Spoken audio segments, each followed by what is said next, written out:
수 없는 경우에는 대답할 때에 어리석음을 따라 대답하라 라고 가르치고 있는 겁니다. 미련한 자의 어리석음대로 대답해서 얻는 것은 무엇입니까? 5절 말씀에 따르는 미련한 자가 스스로 지혜롭다고 여기지 않게 만드는 겁니다. 어리석음을 따라 대답하라. 이 어리석은 사람이 뭔가를 질문을 했을 때 똑같이 어리석게 대답을 하면 저 사람도 내 생각과 똑같은 생각을 하는구나 라고 느낄 거예요. 근데 내가 뭔가를 물어봤어. 어리석은 사람이 뭔가를 물어봤는데 대답하는 사람이 자기랑 다른 대답을 해. 그러면 어리석은 사람의 생각이 어떻게 가느냐, 이 생각의 방향이 저 사람은 내가 아는 걸 모르네. 굉장하죠. 내가 어리석다라는 사실을 저 사람은 모르네. 그걸 인정하는 건데 참 이상하죠. 어쨌든 그렇게 생각하면서 상대방은 모르네라고 생각하면서 본인이 더 지혜롭다라고 생각한다는 거예요. 지혜롭다. 이렇게 만들지 않도록, 그 사람이, 미련한 자가 스스로 지혜롭다고 여기는 상황이 오지 않도록 그렇게 대답하라라는 말이에요. 사실 저는 조금 이 가르침, 이 말씀과 좀 반대되는 생각을 가지고 있었습니다. 이왕 대화하는 거 상대방이 미련하다면 상대방의 미련함을 다 드러내고 보여주고 반대되는 이야기들을 왜 그런지 조목조목 이야기하는 것이 맞지 않나라고 생각을 했었습니다. 근데 오늘 말씀이 제 생각을 완전히 바꾸어 놓았습니다. 미련한 자가 스스로 지혜롭다고 여기는 것은 아무리 지혜로운 사람이 와서, 아까 전에 이야기했죠, 완전한 지혜로움이 와도 절대 바뀌지 않는 믿음과 같은 거예요. 그러니 그런 사람을 우리 막 힘으로, 말로, 논리로 이겨내겠다라고 하는 것, 말이 안 되는 겁니다. 불가능에 가까운 일이에요. 따라서 우리는 미련한 자와 대화할 때 대답을 피할 수 있으면 최대한 피하고, 대답을 해야 하면 그 사람이 원하는 대답을 그냥 해주고 빨리 자리를 피하는 것이 지혜입니다. 이처럼 오늘 본문은 미련한 자가 스스로 지혜롭다고 여기는 것이 정말 위험한 행동이다라고 말합니다. 그리고 이 미련한 자가 스스로 지혜롭다고 생각하는 것, 그 사람이 자기 스스로 지혜롭게 여기게 되는, 교만하게 되는 순간이 굉장히 위험하다고 말합니다. 이 말씀을 묵상하는데 이 생각이 들더라고요. 타노스 아시죠, 여러분? 타노스가 뭔지 아시죠? 타노스한테 인피니티 스톤이 들어가면서 재앙이 시작됐잖아요. 이런 것 같아요. 미련한 자에게 본인이 스스로 지혜롭다라고 생각하게 하는 것, 이런 결과를 초래하는 것 같아요. 스스로 지혜롭다는 착각은 미련한 것보다 훨씬 더 위험하다라는 것을 우리가 잘 알고, 미련한 자들을 대할 때 스스로 지혜롭다라고 여기지 않도록 우리의 말들을 지혜롭게 잘 뱉어야 할 겁니다. 자, 이 말씀을 12절 말씀도 지지를 합니다. 12절 말씀 보십시오. 내가 스스로 지혜롭게 여기는 자를 보느냐, 그보다 미련한 자에게 오히려 희망이 있느니라. 스스로 지혜롭게 여기는 자, 미련한 자보다 더 최악이 스스로 지혜롭게 여기는 자라는 거예요. 근데 스스로 미련한 자가 이미 벌써 스스로 지혜롭게 여기는 자였는데, 그런 사람에게 더욱더 스스로 지혜롭게 여길 만한 말들을 남겨주지 않는 것이 더 좋겠다라는 이야기를 이 12절 말씀이 우리 가운데 하고 있는 겁니다. 그래서 미련한 사람이랑 엄청 교만한 사람이랑 같이 있다, 그럼 우리는 미련한 사람 쪽으로 가는 것이 지혜로운 겁니다. 하지만 미련한 자에게는 늘 뭐 할 위험이 있는 거예요? 교만과 함께 스스로 지혜롭다고 말하고 다닐 위험이 있는 겁니다. 그러니 이 둘은 사실상 뗄 수 없는 굉장히 긴밀한 상태이고, 우리는 이 둘 다를 조심해야 합니다. 자, 이들과 대화를 피하고 이들의 어떤 위험성을 알았기 때문에 자리를 좀 피하고 하는 것, 이런 것이 성경적으로 옳은 것인가? 원수를 사랑하라 하셨는데 이렇게 행동해도 되는 건가? 라는 생각이 듭니다. 그죠? 근데 원수와 미련함은 조금 다른 개념인 것 같습니다. 그죠? 원수와 미련함은 다른 개념인 것 같아요. 원수는 나와 원수된 자고, 미련한 자는 우리 모두를 죽이는 자입니다. 원수는 바른 것을 알면 듣고 돌아올 수 있는 합리성을 갖춘 자지만, 미련한 자는 아무리 말해도 못 알아듣는 사람이에요. 그래서 우리는 그런 오해를 안 했으면 좋겠습니다. 미련한 자는 하나님께 완전 버린 자인가? 그럼 우리는 그 사람의 미련함을 판단하고 난 다음에 전도를 해야 되는 거예요. 그런 게 아닙니다. 그런 게 아니에요. 대화를 했을 때 대화가 통하지 않는 사람의 위험성을 이야기한 것이니, 우리는 이런 사람들을 잘 분간하고 그 사람에게 본인 스스로 그 사람을 설득할 수 있는 지혜가 있다라고 생각하면 도전을 하되, 내가 그렇지 못하다고 하면 최대한 피하는 것이 좋을 것 같습니다. 10절 말씀 한번 보십시오. 16장 10절 말씀. 장인이 온갖 것을 만들지라도 미련한 자를 고용하는 것은 지나가는 행인을 고용함과 같으니라 라고 말합니다. 장인은 뭐 하는 사람이에요? 뭘 만드는데 굉장히 숙달된 사람을 말합니다. 어떤 사회든 장인은 인정을 받습니다. 지금도 장인은 인정을 받아요. 그렇죠? 근데 장인이 실패를 맛보는 순간이 있으니 그때가 언제냐? 자기의 사업 가운데 미련한 자를 고용하는 거예요. 미련한 자를 고용하는 거예요. 자기 일을 돕기 위해서 미련한 자를 고용을 했는데 일을 돕는 게 아닌 거예요. 여기서 지나가는 행인을 고용함과 같다라는 것은 뭐냐면, 이 미련한 자가 지나가는 행인과 같다라는 거예요. 내가 돈을 주고 있는데 그냥 지나가 버린다는 거예요. 일을 전혀 돕지 않고 오히려 손해만 끼치는 거죠. 아무것도 하는 게 없으니까. 이 10절 말씀이 말하는 게 뭘까요? 미련한 자를, 내가 뭔가를 할 때 미련한 자를 고용하거나 함께하는 것에 조심해라, 이 이야기입니다. 여러분의 삶에 이걸 좀 밀접하게 가까이 놓고 한번 생각을 해볼까요? 여러분 팀플 많이 하시죠? 팀플에는 꼭 프리라이더들이 있습니다. 그렇죠? 요즘도 다르지 않을 거라고 생각합니다. 어떤 때는 특별히 이제 SCM 형제 자매들이랑 대학부 형제 자매들이랑 같이 있다 보면, 우리 형제 자매들은 사실 대부분 그리스도 앞에 솔직한 자들이고 성실하게 살아가는 자들이기 때문에 굉장히 공부도 열심히 하고 성실한 친구들인데, 이 친구들이 이제 워낙에 착하고 성실하다 보니까 혼자 일을 다 떠맡아 하는 거예요. 뭔가 과제가 있고 발표가 있고 혼자 다 하는 거예요. 제가 여러분들이 늘 바쁘다 힘들다라고 말하는 게, 그렇게 팀플을 다 혼자 해서 바쁘고 힘든가 뭐 이런 생각도 간혹은 해요. 그런 프리라이더, 우리 걸 줄 아는 눈이 있어야 돼요. 저 사람 어떤 사람인가 잘 볼 줄 아는 눈이 있어야 합니다. 우리가 아까 12절 말씀 살펴봤는데, 우리가 이 12절 말씀을 통해서 미련함의 원인이 되는 게 무엇일까 다시 한번 생각해 볼 수 있습니다. 미련한 자는 자기 자신을 믿는 자였고, 자기 자신을 믿는 것에 대해서 누군가 인정을 해주면 그거 확 불타올라서 모든 것을 막 다 드러내는 그런 모습을 보이는, 교만한 모습을 보이는 자였어요.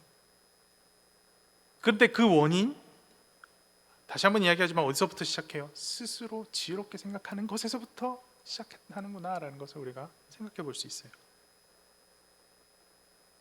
그래서 듣지도 않고 고쳐지지도 않습니다. 그리고 자신을 믿으니 하나님을 믿을 수가 없습니다. 모든 기준은 다 자기 자신입니다. 그렇다면 어떻게 해야 지혜로운 사람이 될 수 있을까? 간단하죠? 스스로 지혜롭게 여기는 사람이 미련한 사람이면, 실제로 지혜로워지려면 자기 스스로 지혜롭다라는 교만을 내려놓을 줄 아는 자가 지혜로운 자가 되는 겁니다. 내가 지혜롭지 않다, 내가 모르는 것이 있다, 내가 부족하다라는 생각이 늘 나로 하여금 다음 단계를 준비하게 만들어요. 내가 다 알면 다음을 준비하지 않습니다. 내가 산에 대해서 빠삭하게 다 잘 알고 있다고 하는 사람이 산에 가기 전에 뭘 준비를 할까요? 준비 안 하죠. 그냥 평소 가던 대로 가겠죠. 하지만 우리 같은 사람들, 평소에 산을 잘 안 타는 사람들은 산에 가기 위해서 정말 많은 것들을 준비합니다. 준비할 수밖에 없어요. 왜? 모르니까. 그게 겸손함이에요. 그게 겸손함이에요. 모르면 겸손할 수밖에 없어요. 그리고 이 겸손함이 있어야 하나님 앞에서도 성실하게 살아갈 수 있습니다. 내가 모르기 때문에 하나님 말씀에 귀를 기울여야 돼요. 내가 하나님도 모르고 사람도 모르고 하나님께서 우리 가운데 가르쳐 주신 사람의 삶의 목적도 모르기 때문에 하나님 말씀 앞에 겸손하게 귀 기울일 수밖에 없는 거예요. 그런데 내가 교만해요.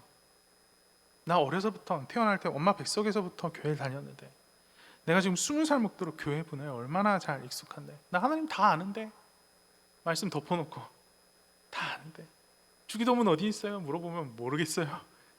십계명 어디 있어요? 물어보면 모르겠어요 라고 대답하면서 말씀 다 아는 것처럼 아는 사람 제가 얼마나 많이 봤게요?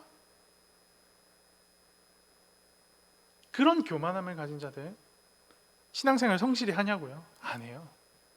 처음에 잠깐 왔다가 앉아있다가 팔짱 끼고 이놈의 교회는 나를 얼마나 감동시키나 한번 보자.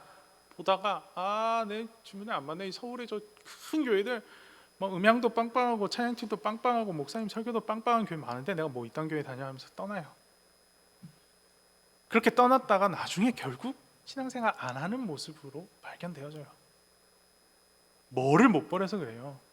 교만을 못 버려서 그래요. 교회가 부족한 게 아니고 본인이 교만한 건데 그걸 못 깨달아요. 여러분, 미련한 사람과 지혜로운 사람 겉으로 크게 차이가 안 나 보일 수 있어요. 오히려 미련한 사람, 교만한 사람들이 더 지혜로워 보일 때도 있어요. 그러나 그 마음의 중심을 확인하고 그 삶의 결과를 확인하면 쉽게 판단되어집니다. 마음의 중심에 하나님이 있는지 자기가 있는지 보면 돼요. 뭘 중심으로 살아가는지 물어보면 돼요.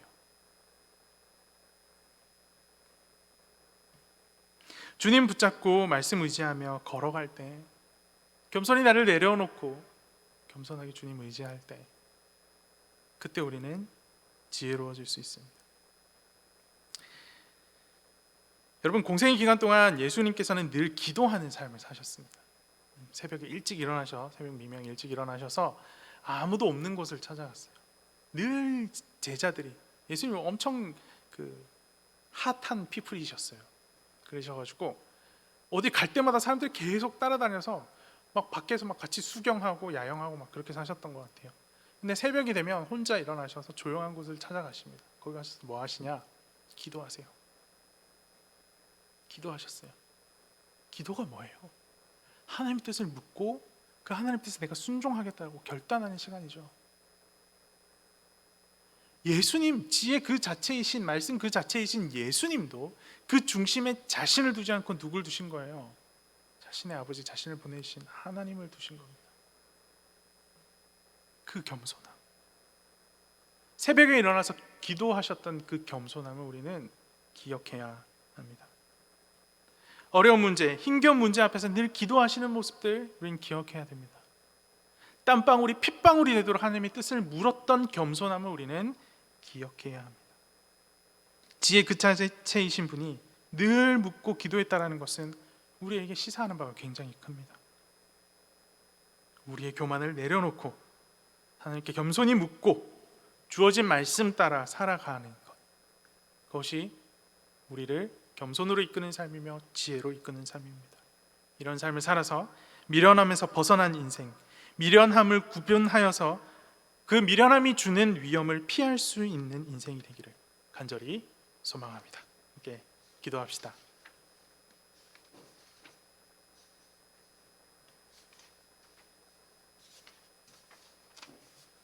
네, 이 시간 들은 말씀과 함께 우리 입술을 열어서 주님 앞에 기도하는 시간입니다. 오늘이 사실상 이제 종강 예배예요. 오늘이 끝나고 나면 다음 주부터는 방학 중 토요예배가 시작이 됩니다.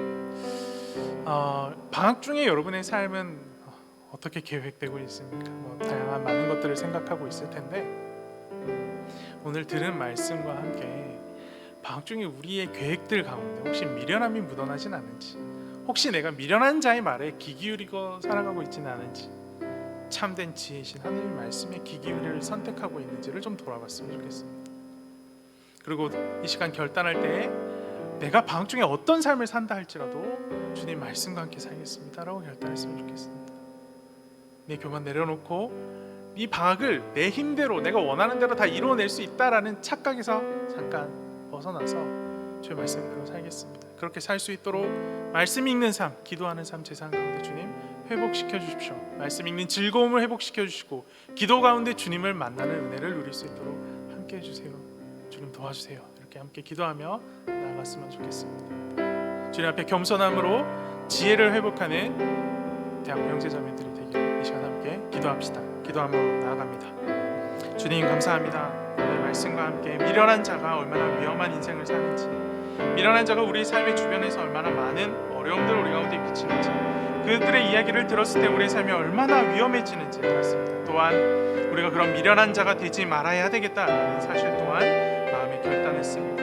하나님 아버지, 이제 시험 기간 우리가 최선을 다한 학기의 삶이 끝나고 방학의 삶이 곧 시작이 됩니다. 방학 가운데 우리의 삶은 무엇을 계획하고 있습니까? 무엇을 계획하든지 간에 하나님 아버지, 그것이 나의 지혜와 나의 욕심 혹은 세상의 이야기만으로 이루어진 결단이고 계획이라면 주님 앞에 잠깐 내려놓고 주님의 음성을 듣는 자들 될 수 있도록 인도하여 주시옵소서.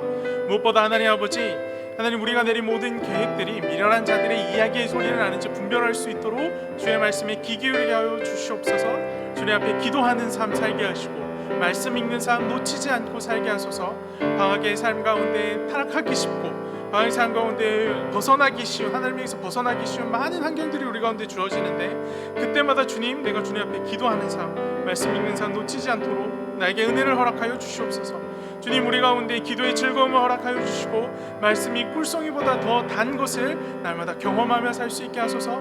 이번 방학에 내가 계획한 것 많은 것들을 이루는 것도 중요하지만 기도하며 말씀 읽는 것에 대한 즐거움도 회복되어지는 귀한 은혜, 그것을 맛보게 되는 귀한 은혜가 우리 형제자매들 가운데 있을 수 있도록 인도하여 주시옵소서. 주님, 말로만 행하지 않게 하소서.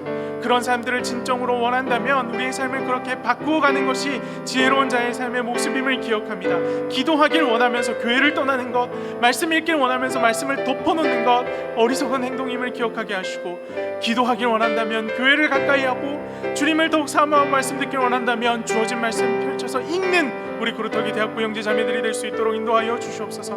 그래서 이들이 방학을 마치고 주님 앞에 돌아왔을 때는 훨씬 더 지혜로운 모습, 훨씬 더 성숙한 모습으로 주님 앞에 설 수 있도록 이들을 붙드시고 인도하여 주시옵소서.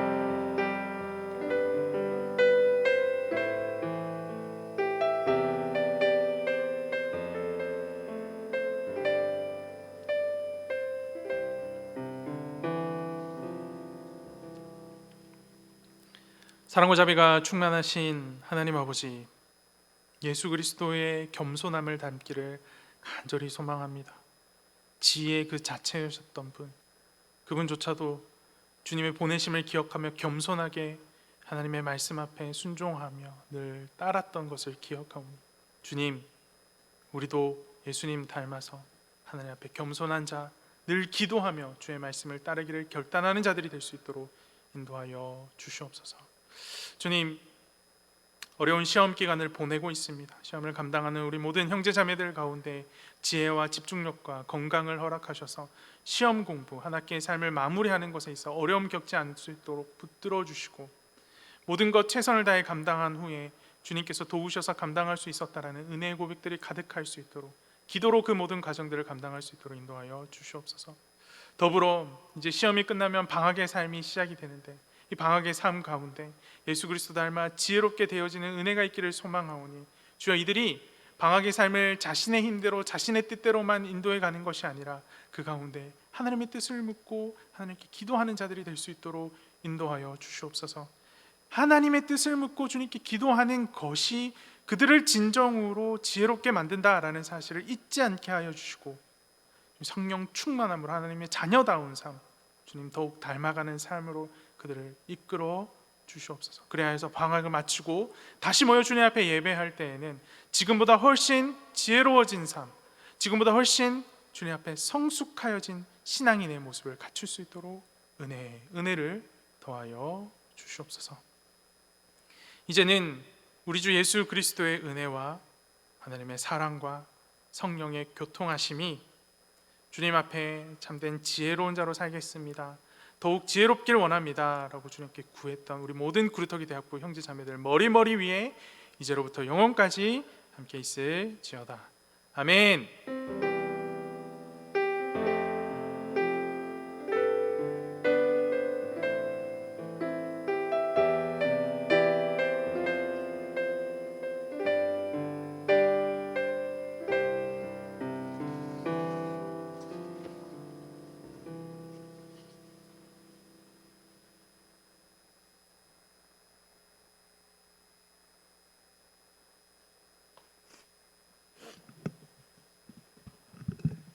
네, 광고 있겠습니다. 먼저 첫 번째 광고입니다. 이제 현장 참여를 원하시면 회장단에게 미리 연락을 해가지고 현장 예배를 참여할 수 있도록 많이 협조해 주시면 감사하겠습니다. 그리고 다음 광고는 이제 6월 마지막 주 27일에 대학부 헌신 예배가 드려지는데요. 주일에 27일 주일에 헌신 예배가 드려지는데 이제 다 같이 드리는 헌신 예배인 만큼 다 함께 기도로 준비해 주시고 기대해 주시면 감사하겠습니다. 그리고 세 번째 광고입니다.